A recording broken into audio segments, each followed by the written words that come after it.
First, thanks for your presentation. Like after Dr. Ram's speech about the book and your presentation, just can't wait to lay my hands on the book. So just trying to kind of get the book here from India should. So the question I had is we use this term freebies that was kind of was mainstream for so many years, but of late, Dr. Jayaranjan, I can just bring up his name because I see a lot of speeches on that. So what would be your take on that? So has that contributed? Would you perceive that as a Dravidian model too? And how that would contributed to the development growth matrix that you explained? See, yeah, I mean, historically, if you look at the major social intervention policies, which you call as a pro-poor policies, one of the policies, for instance, we can take historically successful ones in Tamil Nadu and also been replicated in the rest of India at different point in time. One is the PDS, public distribution system, which actually expanded its coverage from basic food grains to rice and wheat to the range of products given in the PDS system. The second is a midday meals. I'll give you the two examples I give. And then later, the freebies include a range of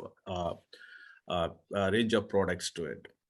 So if take this two questions, you see when it was introduced, these two policies, broadly the public distribution system, rice and other basic food grains and the midday meals, the most of the press and the elite actually called as a freebies, wastage of money.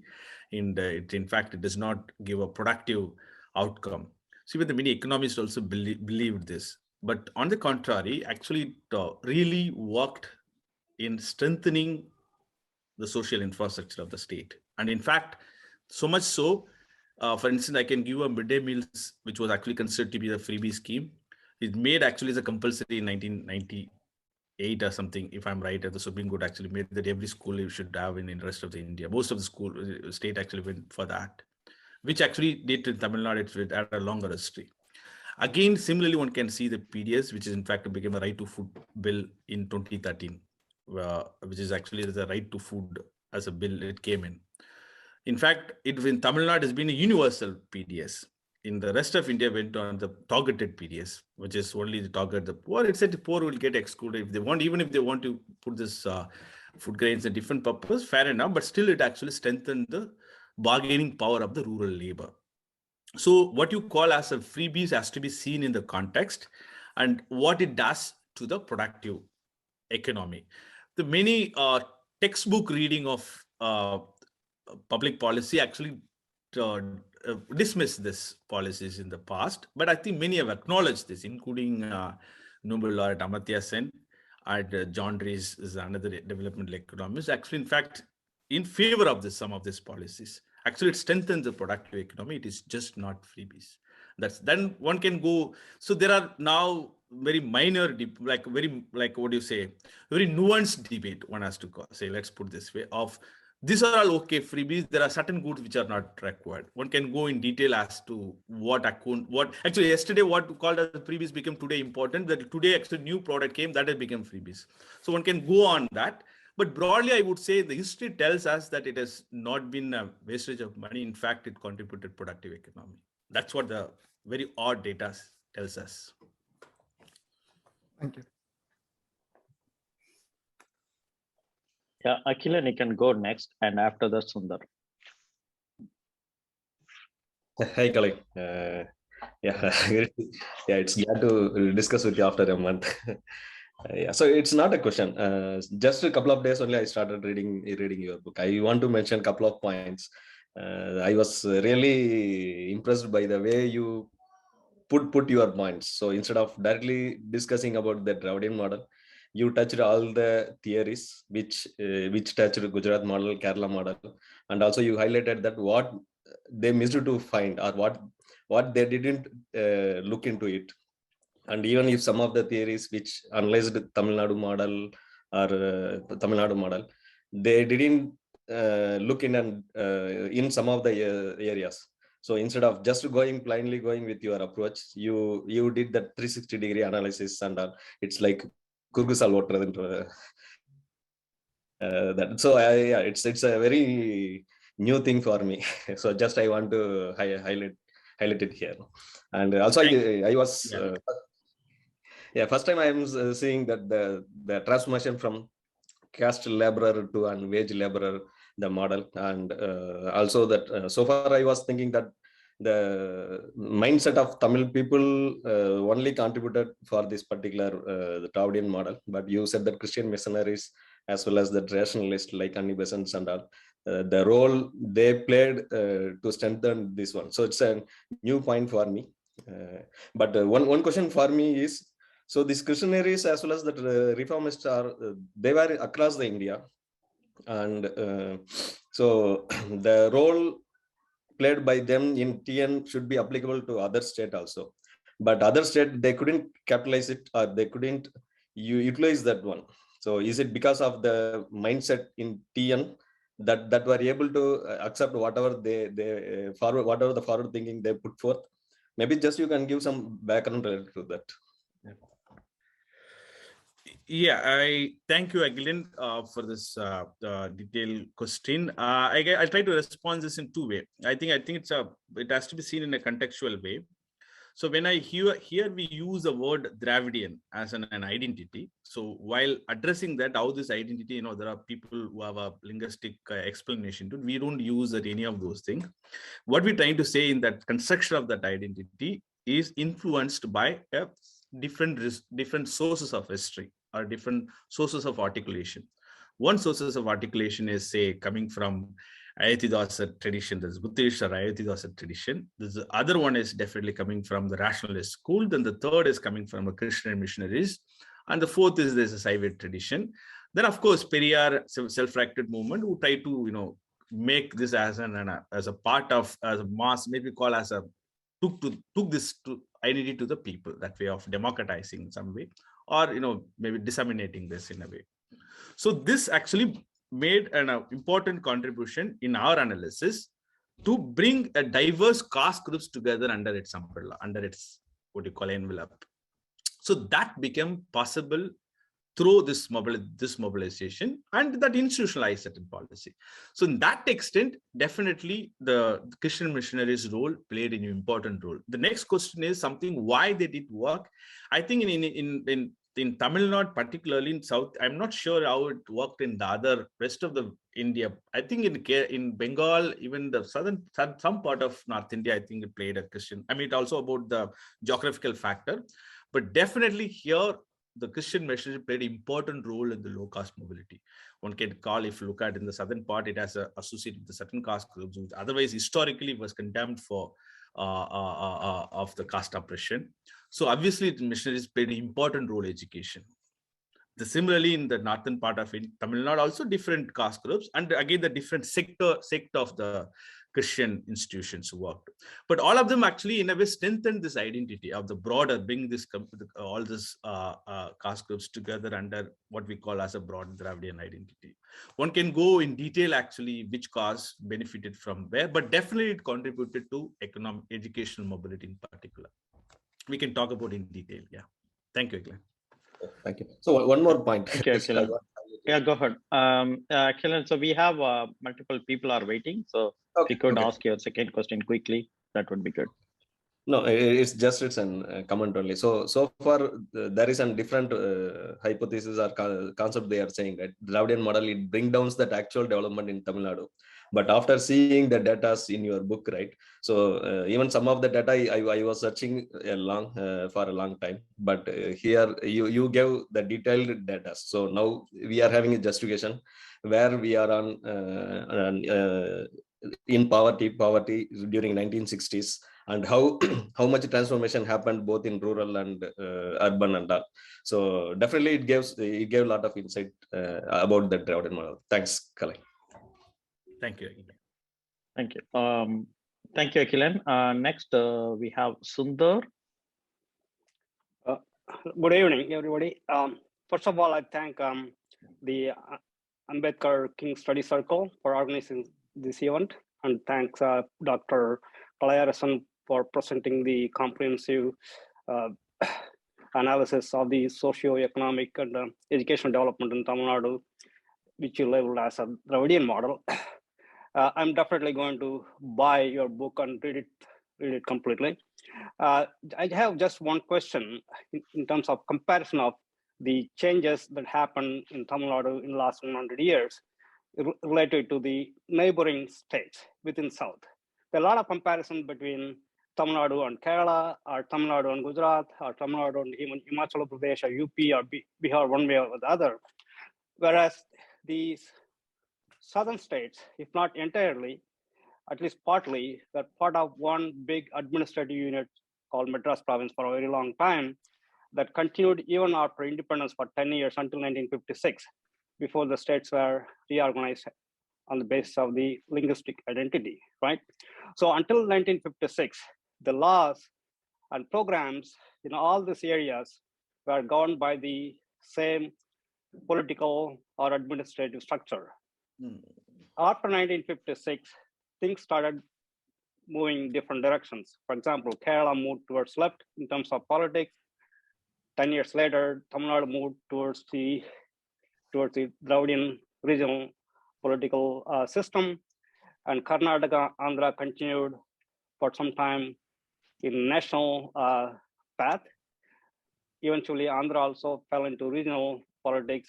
Only the Karnataka continues to mirror the national politics until today. After 90, what are the differences we find between these four states? Are they the results of mainly the changes in the political systems in the four regions, or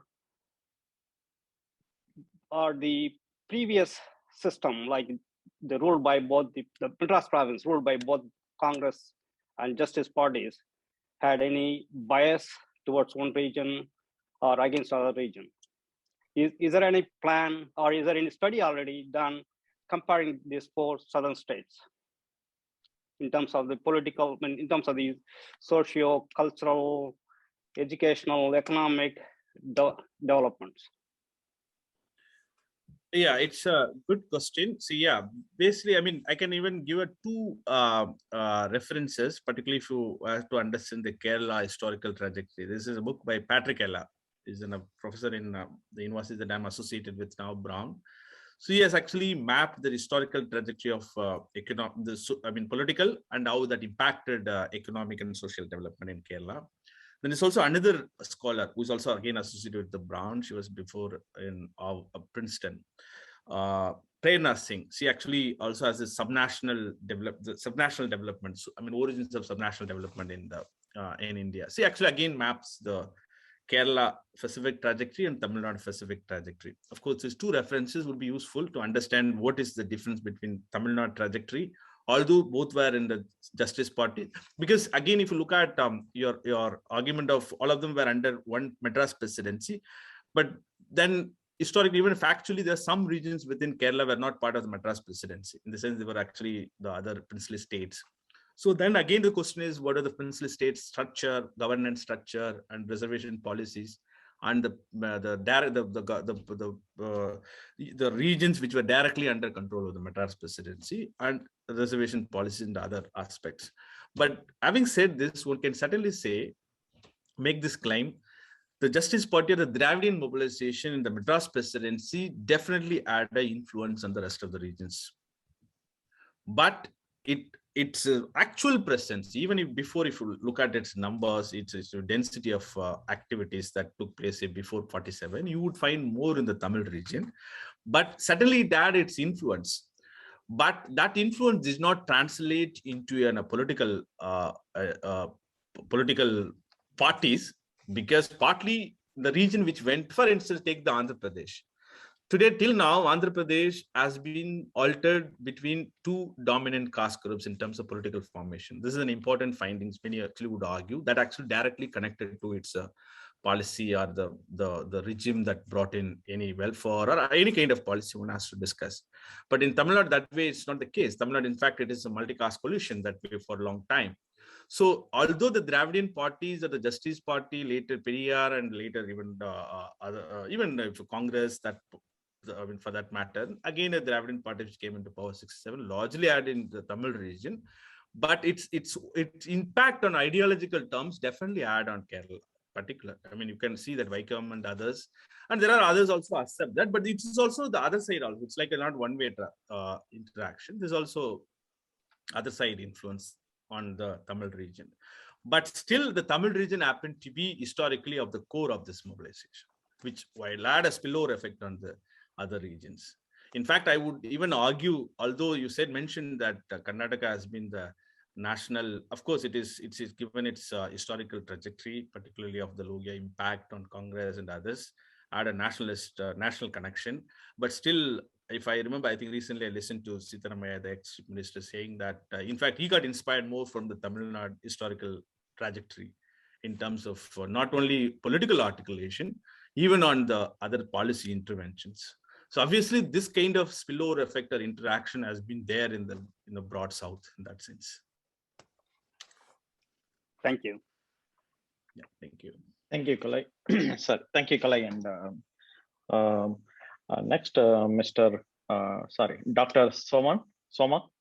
Dr. Kalai, thank you very much. We have had a few reviews with you and without you, and everybody is all excited, and you have caused a lot of optimism, you know. The foundation has been laid. Now they have the 10-year plan. The current government is working really very optimistically.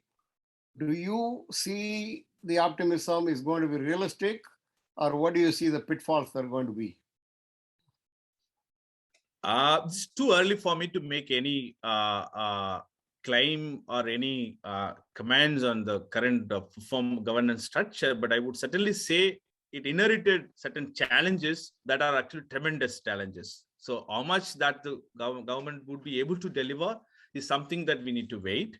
But the challenges, as I mentioned in the book, it's the last chapter, as Karthik mentioned, there's a clear articulation of the challenges. I also mentioned in my own presentation, particularly in the education and rent sector that you mentioned, the rent seeking in environment, then of course gender. We have not even discussed the gender question.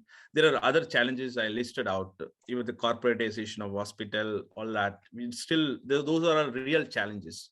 So obviously, just this government came in after many years, 10 years now gap, inherited tremendous challenge.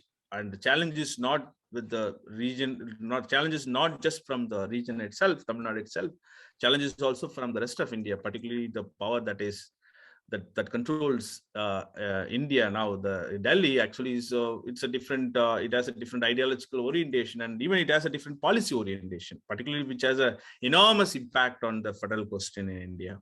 So it is now we have to wait. It's too early to make any comments, but definitely there's a tremendous challenges within the state in terms of respect to its own inherited socio-economic challenges, and also a political challenge from Delhi. So I don't know how this is going to be resolved, but we'll have to wait. Yeah, thank you. I can't just say much on that. Yeah, thank you.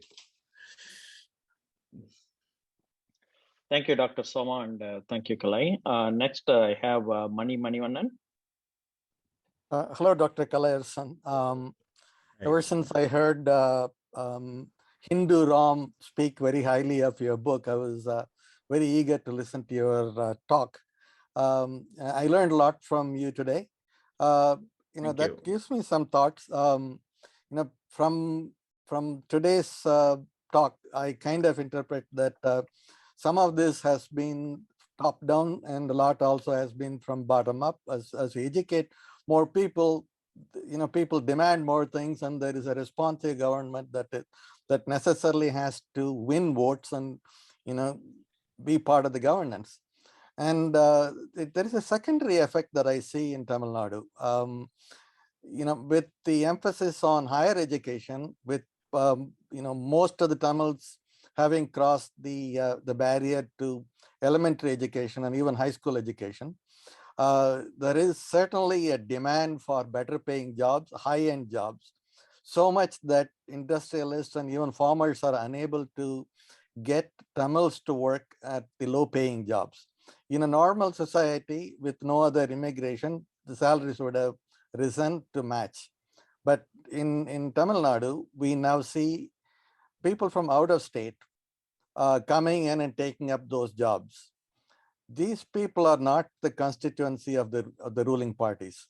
I see tremendous labor issues with respect to them.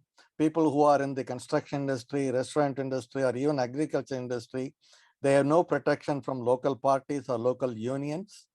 And as the state continues to progress, I see this becoming worse, if anything, because they don't seem to have roots in the Tamil soil. They come, earn, send their money to their states, and they have no long-term plans to stay in Tamil Nadu or vote. So none of the parties have any constituency in them. Will it get worse? Will the Dravidian model break down with this immigration crisis? No, I see that as a, I mean, definitely I get your point. I think before its implication, we should also understand the root cause of this, why this is happening, what is specific about this migration, particularly the interstate migration, one has to say that. Mm-hmm. So you look at, as I mentioned earlier, in one of like a rural wage and urban wage, you will clearly find our wage level is much higher than the rest of India. In fact, next to the Kerala is highest, but of course, Kerala has its own limits to absorb the labor. Therefore, the labor come from largely from North India, particularly, you know, EPBR and even Bengal, large country, even Northeast section of industries you will find. So again, that is a function of wage differences between the state and that country, and also work culture. Obviously, you see, I'm not saying in Tamil Nadu the non-Tamil worker is not discriminated. Of course, there is a level of discrimination, but still I would find relatively they see, even my own interaction or the field work tells me that they're relatively better off. I, in fact, visited a couple of factories in Tirupur. I interviewed the workers from BR. They're more comfortable in the state, in the sense that, you know, everybody has sub, TK the sub.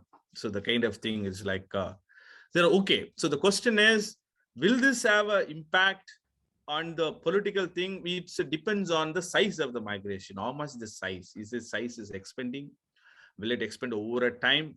At what expense? That is something we need to factor in to make its implication in the larger question. But I think more important question we should worry about is I think recent the data, official data came, which is just a month. I'm just writing a op-ed on this, which is probably, I think, the only state in India is a lowest percentage of workforce associated with agriculture.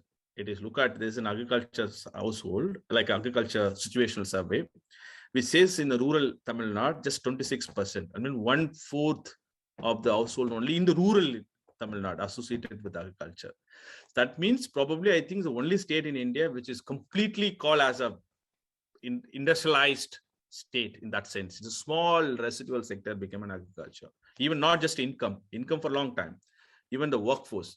The question is whether this industry that we have now, industrial structure we have, manufacturing, even the set of IT that we have, would be able to absorb the labor or the people who come from village or who want to migrate or who want to connect it with this or who do not want to be part of agriculture anymore. Is the biggest challenge that we need to worry, because although once we on the one hand we celebrate our enormous expansion in higher education, particularly 51% of our youth are in higher education. That means every 50% of our youth are in higher education. That means most of the household, like children are getting some degree in the higher education. Youth get higher education. Then what will happen to them future? Will they get a job? What kind of job? Will they be happy with that? What is the challenge that is going to pose? I think that is something that I'm concerned more than the immigration question. What I've seen is, I've observed up close the construction industry in my IT center. Nearly, I would say 99% of the people who work in construction industry are non-Tamil speaking North Indians. While we all call them Biharis, they could be from Orissa, Assam or whatever. And I've seen significant abuses by the employers. I've seen underage children working, underage children dying in construction accidents. Had it happened to any Tamil, pretty much all the political parties would have been there. There would be a massive strike and there would have been demands to investigate. and there would be very strict control of the work environment. For them, these people are quite happy because they were making 3 times the salaries compared to where they came from. So they did not want to make noise, and the employers quietly paid them off. And this is not just unique to where I saw it. This is common in restaurant industry and other. The abuses are all over the place, but not even the socialist parties and the communist parties are willing to represent them because they have no connection with the local political parties. They don't speak the local language. They're not part of the community. And the government doesn't care. They don't vote. They are not part of their constituency. The model doesn't seem to extend to them. Yes, they do get education. They, they take part in all of the social welfare programs, but they still are missing out on a lot of this thing. They don't have local representation, not yet anyway, because the numbers are too tiny. So I think the model has some issues there. Yeah, agreed. I can't agree more with this. Certainly, as I said, that this is a serious issue, particularly if you take this is very much, this is a portal of their PDS coverage. I think the state does not cover the many places, even if there's some policy intervention recently brought in to cover the migrant workers, but it's not done enough. Even during the pandemic, there was definitely a discrimination between the migrant and non-migrant, which is very much there. I think it's definitely need to be taken care. And also, I don't know what is the political dimensions to it, what is happening at the moment in the state on the ground, but suddenly there is a neglect. I get it, but I'm only saying in a relative sense. I completely agree with you that there is abuse, and of course it is seen even as posed as an outsider to make control. It may be this outsider as a category being used to control the labor. That has been a mechanism that's been used by a long time. But question is how one is going to, unlike you don't have a social base or the political parties do not care, then how are you going to address this? Is something a challenge. I think it's collectively we need to think of how do we address this question. But I think, as you said, right, it's going to be a problem, but it depends on the size of the migrant workers to the total workforce. Thank you. Thank you for your answers. Yeah. Next, we have Sundar. After Sundar, we have a Daisy and 2 other people. Sundar, you can go ahead now. Yeah. Thanks, Dr. Kalai, for wonderful, concise, and crisp and great presentation. Actually, thanks to Karthik, last week only I read the Dravidian years. Definitely in the coming week, I will read your book as well. So definitely, actually, Dravidian model succeeds, and even the people who are attending this meeting from the US, that itself one of the example for the success of this. And we notice the success in all front. But my question more about is what should be the next? So one thing is, like, one of the major intervention any country can do is the reservation to the education and the employment.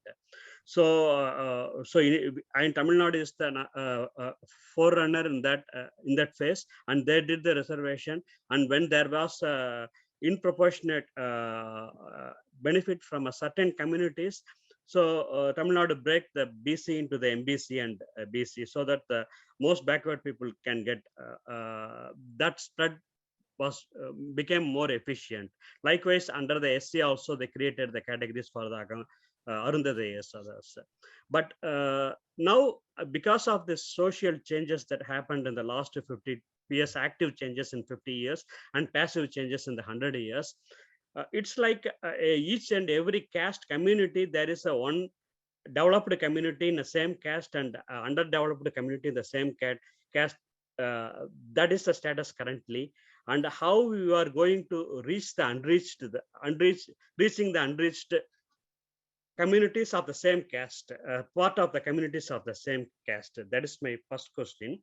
The second question is Dalit political leadership, especially Dravidian. One of the what I see, even the Congress party, they were able to produce great Dalit leaders like Ilayya Perumal and Kakkan and others. But if you see the Dravidian parties, I don't see any strong political leader. Maybe the Raja, maybe the one of the example, but I don't see the very strong political leadership, Dalit leadership within the party. So do you think it's really how it happened, and what needs to be done to correct for the Dravidian 2.0? And the third one is regarding the land reforms. So in Tamil Nadu, actually the Pannayal Protection Act in 1952, and then the Tenant Protection Act, and then the land ownership stealing from 30 acres in 1962, and then it reduced during the Karnanidhi period 15 acres. So that happened continuously, and at the current status anyway, the agriculture is not profitable. Even in a small farmer or medium farmer, they cannot make profit with agriculture, and if they solely follow the agriculture, after a few years they will end up in indebtedness and they need to sell. That's the status of the agriculture currently. So what would you suggest for the land reforms for Tamil Nadu in coming years?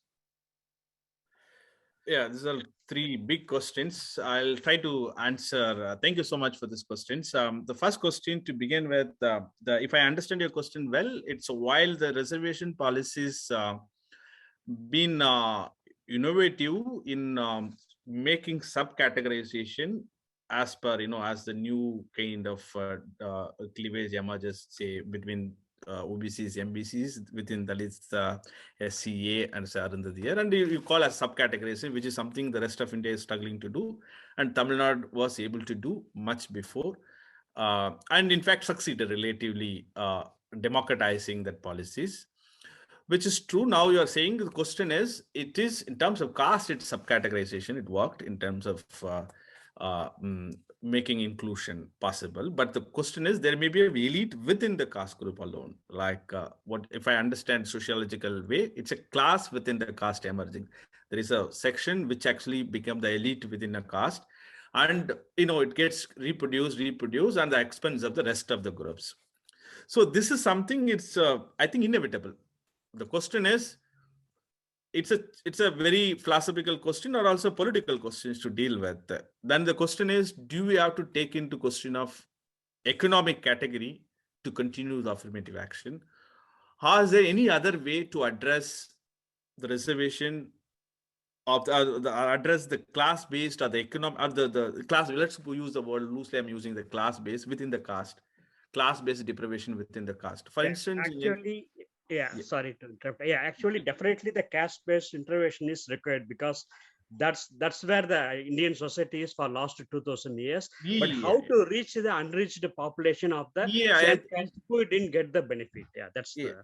Completely agree with you. In fact, this has become a big issue, particularly the post-90s. One sees this trend across caste groups. There are like a section of people within a caste. If we can actually take any caste in that sense, including from the maybe the upper end of OBCs to the end of Dalits, till the Dalits part. You can see that each of these caste groups, their section actually would have benefited more than the expense of their own brothers and sisters within that caste groups.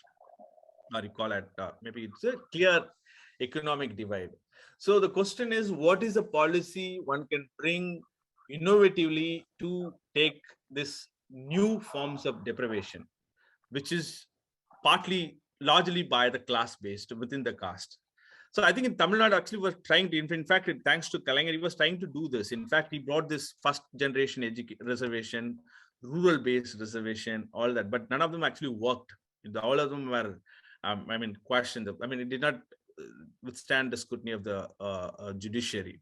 So I'm not, but the question is this now, there's a backdoor entry in Delhi, which is for the elite, the economic category, which is again, it's like, in fact, if you bring that, I'm only fear is one might jump into that, but if you bring that category, the economic category introduced by Delhi, then it becomes a serious. I'm sure that you're not arguing that, but that actually, in fact, would actually, kill whatever we have achieved so far. In fact, reverse the achievement so far we have had if you bring that. So again, but your question is valid. I don't have any clear answer how to address, but I do believe that there is definitely a emerging deprivation based on class within the caste, which is true. It's a real. I did myself certain data work with, in fact, some of the op-ed I've written of the mapping different caste group within, you would have seen that in Indian Express, along with Christoph Jafferlat, we have actually mapped this, the emergence of caste deprivation, class deprivation within the caste. But the question is, how do you address this? I think it's a big challenge.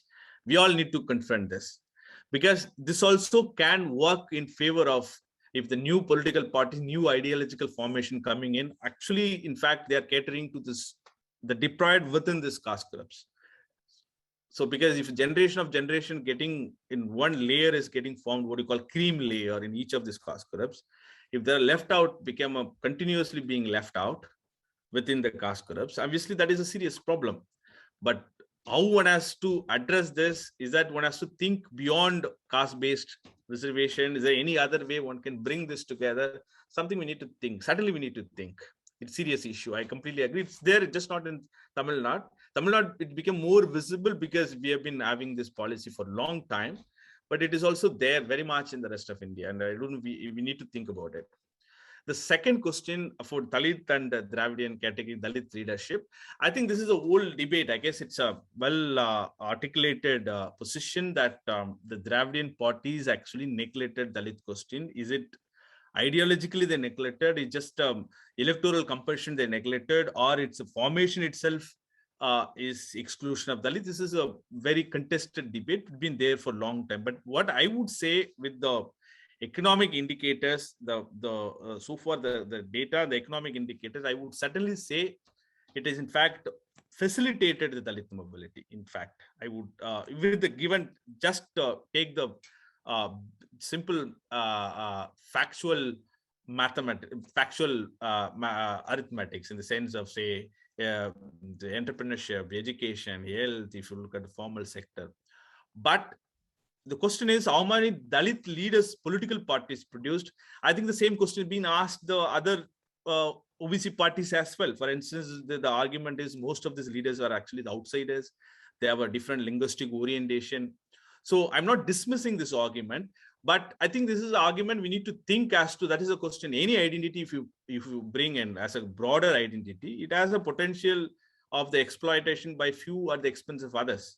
So in this case, we need to think, what are the leaders it produced? It really produced as the dominant leaders, what dominance they enjoyed. If you look at the historical legacy of the Dravidian parties, including if you take a Kalaiyar or Periyar or Anna or the later, or even the other parties. Of course, I understand definitely the other parties has a clear caste social basis to it. But I guess still believe the DMK, I'm not sure. I mean, I don't know whether I can comment in detail of the political implication of those leadership. But this question is a long question. I think it's a contested question, but I do not have but if you look at my data with the economic aspect and the social aspect, I would contest this. In fact, it's more inclusive in that sense. But the political leadership, whether it is excluded, I'm not sure of that. The third land reform question, again, this is not particular about Tamil Nadu. There is this within the economic debate. If those who are aware of the 80s and 90s, the debate is small is beautiful. In the sense, the size of the plot is small and it became more productive. So in fact, one of the claim in the left economists, that was even the reason they went on land reform in Kerala, land reform in Bengal, that if you have a small plot, it will have a more productivity. That productivity will lead better industrialization. You will have a better growth. But actually, that trajectory did not work. So in Tamil Nadu, the same question is also important. But I think there is a serious problem in Tamil Nadu, I find, is of its economic structure. As I mentioned earlier, the agriculture became very residual. And it's, as I mentioned, indebtedness of the farming household exists across India. But specific problem of the state is nobody wants to be in agriculture because there is a better jobs, better opportunity actually in the outside of agriculture. Put it other way, the working in farm actually, in fact, is a burden on you in terms of material return as well as other forms of status and the other way. Like if you look at a software engineer and being a farmer, which one would prefer one? So the question is, how many software industry can accommodate, how much people can software industry accommodate. So the question, I guess, is the state actually to be not just reform within agriculture. My concern here is those who want to move out of agriculture, will the state be able to accommodate them given its industry and service sector growth? If it is able to accommodate them, I think it's a good thing. But my concern is it is not able to accommodate them in a very decent basis. I mean, decent basis with a decent work condition, decent living condition in urban. If that is not possible, and just asking people to move out of agriculture is not the solution. So the future of agriculture itself is a problem that is across the country problem. My problem in Tamil Nadu, which I find is more important, is to challenges to accommodate those people who come from, because everybody wants to move out of rural and want to have an urban economy, part of the urban economy. So in that urban economy, will everybody get a decent living with the decent jobs? Will the state be able to produce enough jobs within industry, enough jobs within service sector? That is the challenge, big challenge I find. Even that is a solution even for the agriculture problem. Thank you very much, Dr. Kalai. Especially a wonderful answer for the third question. And yeah, definitely the caste exists in Indian society for 2000 years, and any reservation policies that without taking caste into the account, that will end up in 90% of the jobs, and education will go to the one creamy society and others will deprive. There is no other question about that. I mean, my question was only how within the caste framework, definitely that percentage needs to be maintained, but how the unreached people can be benefited. But still, you answered about that. Thank you very much. Thank you, Sundar. Next, we have Daisy, and I request everyone to have one question. So just to give time for other people as well. So we have 4 more person to ask that question. Daisy, you can go now. Before, thanks, Kanak. but Kala, you are okay, 1 second, right? Daisy. Yeah, please, yeah. Yeah, because you told like 1.5 hours, so it's exceeding. Yeah, please go ahead. Yeah, please go ahead. Yeah, thanks. Thank you, Kala. Go ahead, Daisy. Sorry. Thanks. Thanks, Kanak. Good evening, Dr. Kalaiyarasan. My understanding is the social justice and social rights had been widespread in Tamil Nadu, whereas some other parts in India still didn't know what is the meaning of social rights. I'm just curious, will other states in India adopt this model? How long it would take for the entire India to adopt this Dravidian model? Or what's your view on this? See, again, as I mentioned, I think in the book, this is one caveat to this model. When we say the model, we do not mean that all of this, the content or the achievements or the trajectory of the state policies can be emulated, replicated in the rest of India. That is not at all our argument. Some of them can be experimented, which becomes successful in the state, can also be experimental as the state actually adopts certain policy from rest of the state, rest of India. For instance, the Tamil Nadu unorganized sector welfare board idea came from Kerala. Kerala actually had this coir industry welfare board. Tamil Nadu actually adapted that model and in fact built some 17 boards, labor boards. Similarly, the reservation policies that been there in the state for a long time, even certain social schemes that I mentioned earlier, PDS, the midday meals, even the function of energy, we can talk about it later. There are schemes and this reservation policy certainly can be experimented, adopted in other contexts. I think they've been done in part of that in many places. So again, the question is, it is not just about the lack of knowledge of exporting this policy, one policies to the one place to the other. It is also a function of political mobilization or the political will of the respective state. So that also determines the kind of policy one adapts or the kind of priority one gives to social sector. It's also a function of political mobilization of the specific state groups. For instance, in Karnataka for a long time, the money were pumped into the irrigation sector because the farming lobby was very powerful. Because at the expense of, I'm not saying the farmers needs to be protected, but there was a disproportionately money went, not now anymore, but it was historically. But post 90s, the farmers actually suffered more in the rest, all over India, but also more in Karnataka. But historically, there is a climb that way. So it is again, it's a question of the political will of the respective state, what priorities that the state wants to give. And if they believe that to implement, something to be learned, certainly they can take up certain policies, say reservation, either affirmative action or social schemes, they can certainly experiment this and will work. Thank you. Yeah, thank you. Yeah. Next one, I see Kale. Yeah, I'm here.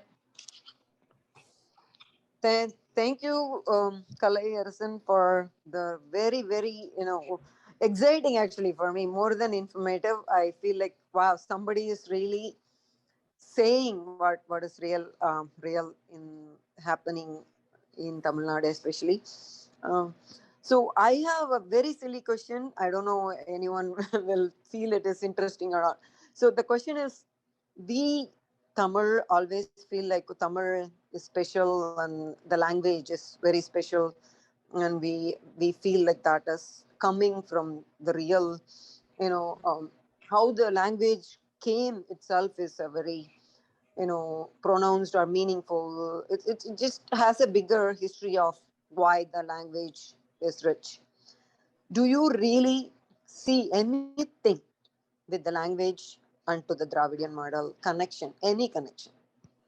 Yeah, I think it's a very great question. Actually, not a not a minor question. It's a really great question. The link between the Dravidian model or Dravidian idea and the question of Tamil language.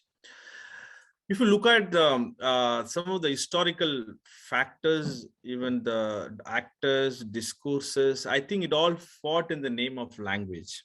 I think Tamil Nadu, the language worked not as a medium of speech, as a medium of communication, that we all emotionally connected to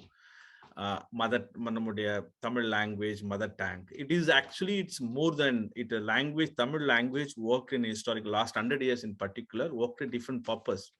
I would call, the historians have documented this, that the Tamil language, particularly the book actually has shared, one has to look at that. Professor late MS's Pontin articulated it much better in the past. One can see that in his book.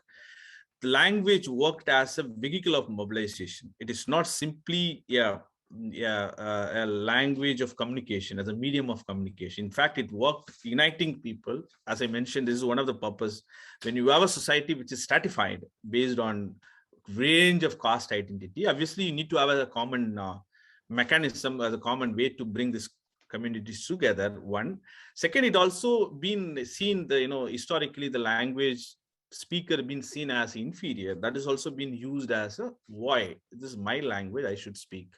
So that also been a political assertion. It also worked as asserting oneself politically. So some ways this is very much connection. If at all the Dravidian identity worked, it is worked under through this Tamil language. That way, there is no disconnect between Tamil language and the Dravidian model, so to say. In fact, it worked actually bringing this articulation of diverse groups together in one common platform. I think it's very much part of, very much integral part of that identity. Thank you. Thank you, Kalai. Thank you. Next, we have Madhi. Hi, Dr. Kalai. This is Madhivanan from Dallas. I have just one question. So with Dravidian model, it started with Brahmin versus non-Brahmin movement, and then after it's been 100 years, do you think that now it's time to share political power with oppressed and Dalits with the Dravidian 2.0? What's your opinion on that? Yeah, I think I've written this about, I think recently a book pair I've written in the Hindu, you could find exactly the title is the 2.2. That's what exactly what is a new thing, or what is that one has to do with this identity. As I mentioned, I don't see, we also look at this identity, Dravidian identity, not as a exclusive identity. In fact, it worked bringing a diverse caste group together, which I can repeat, this is an India Tamil Nadu is no exception to that. It is a very hierarchicalized society, stratified society. Obviously, to bring even among the low caste, if you say, even if you take Dalits alone, there's a hierarchy within. Then OBC you have hierarchy within, and bringing this two group broadly, which is you can call as the block of oppressed caste groups in India. Definitely one has to have a mechanism to bring. That is here, as I said, worked the Dravidian model. But the question is, as you rightly said, there is a potential, or there is a real threat in terms of excluding some at the, some benefit at the expense of other.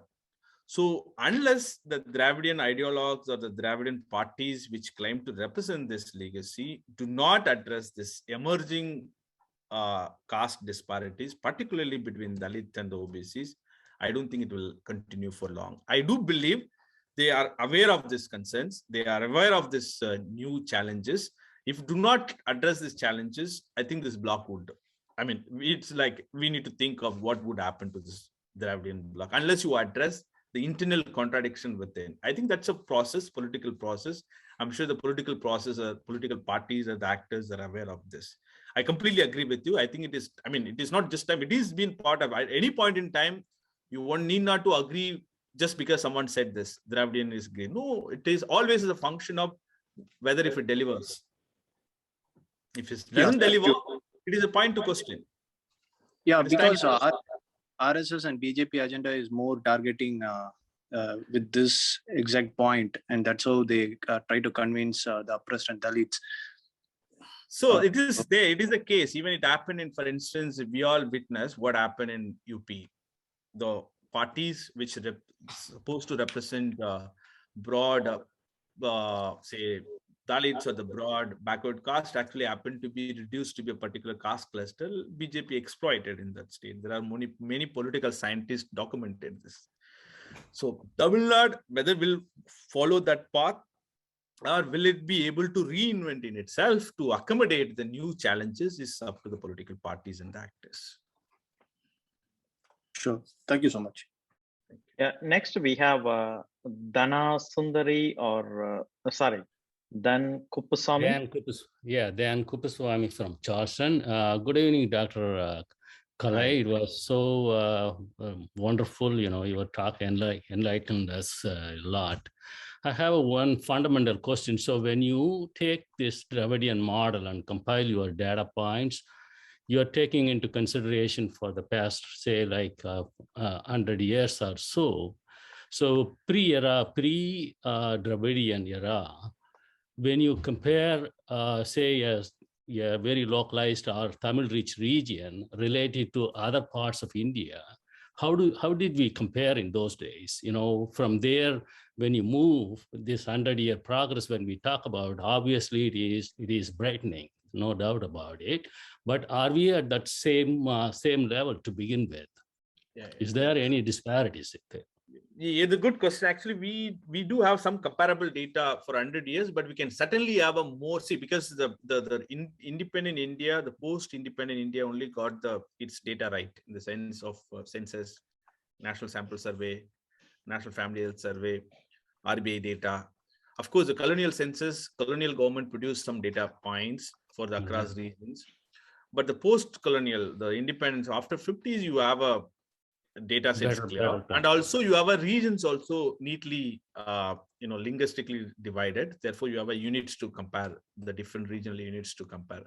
So if you go available data points and available regional as a units, if you take the 60s as a point, which we did in the book, the first chapter, you can clearly see you took the states, say the south and the west, Maharashtra, Gujarat, and also we took a Bihar in the north and some other, even in Himachal, some extent in the education as you will find. And you see the Tamilnadu actually was not much better. In fact, even the Bihar. In fact, Gujarat was much wonderful better. To know. That's very good to know. In 60s. If you look at the poverty level, Tamilnadu and Bihar was still almost quite similar. The marginal difference. But if you look at now 50 years after, this I'm talking about exact in 60s.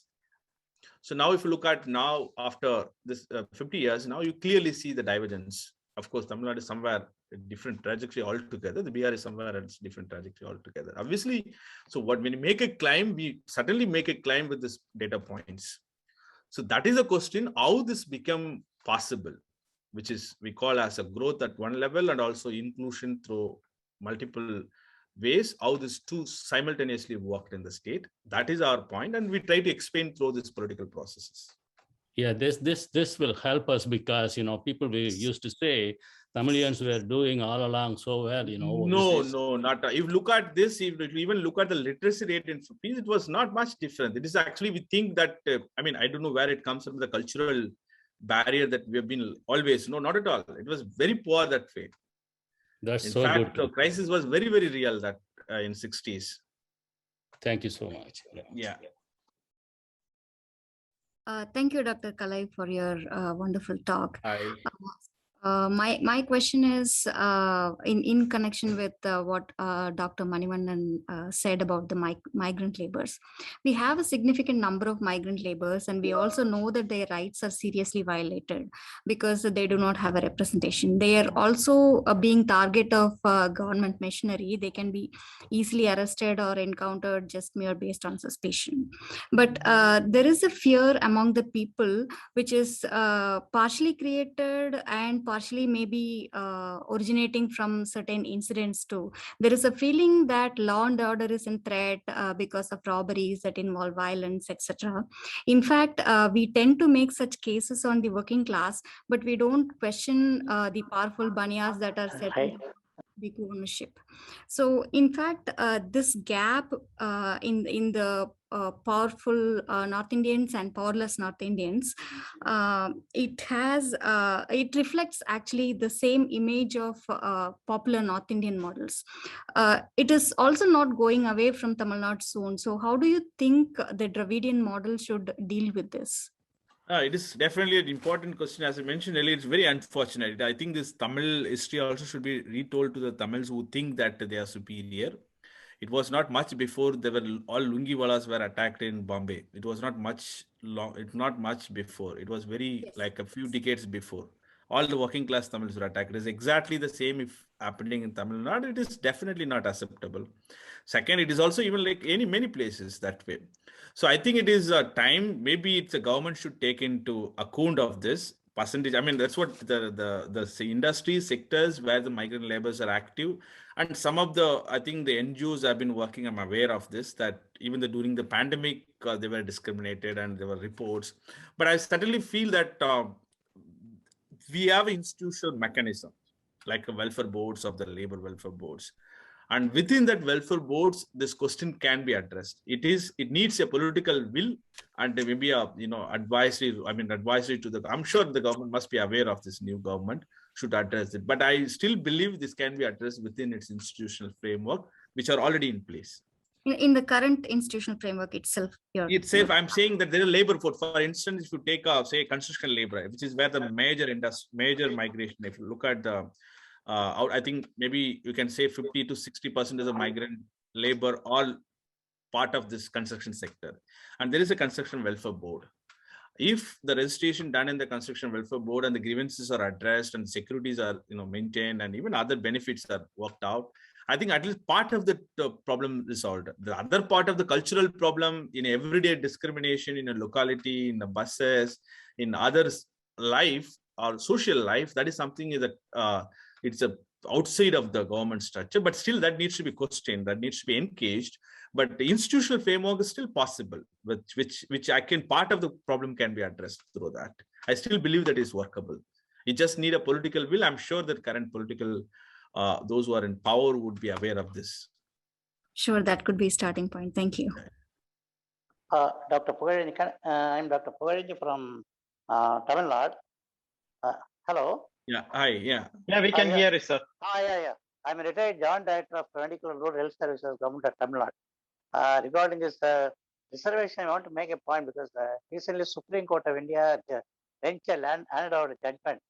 They said that reservation in government jobs is not a right to any category, including several castes, several tribes.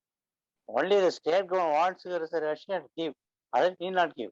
And some of you come back to our court, Supreme Court again, ask for directives from Department of State Government, telling that the particular department, SC is a very low number. Even then, he won't give directives to state government, implement reservation and appointment. Even this less number of people there. He left to the state, they have said. I brought it now to notice of so many several caste MPs, and Paswan took up the issue when he spoke on amendment, which BJP agreed. But after Paswan day, they left it. So it is pending. Other thing, the new education policy 2020 government of India has been approved by the cabinet 2 or 3 months back. There, the reservation in education also abolished. These two things, but the government are not yet issued executive orders, probably waiting for the election. Probably of 24 MP election, They will issue orders and do that. And another question, why it's not many people are not aware because it is not publicized properly, widely in the media. And another thing, even I contact BC, I mean, I belong to caste. BC, MBC leader, they are not much interested because they think that the court has given a line that if the state government wants to give a reservation, give. In Tamil Nadu, with all this Dravidian, etc., 90% of the ministers, any government, they belong to backward most community. So you should think that they can enjoy reservation. Once the right is not there, even for SC, STs, then their posts also become open for others to enjoy. So they are not protesting much. So probably they're happy and just keep it. That maybe it was there for Tamil Nadu. Other states, from forward community and Brahmin, they are different. So both the things, education is down, and the employment also down. So all this development all will be settled not after the BJP election. Suppose the BJP goes away, or some other party goes, it may survive. So that is, but it's not rectified. The Supreme Court judgment is rectified by Constitution Amendment Parliament and putting the education policy ninth schedule. That is not yet being done. When passed on said they agreed. Now they left it. That is one thing on the education also. I just want to put this.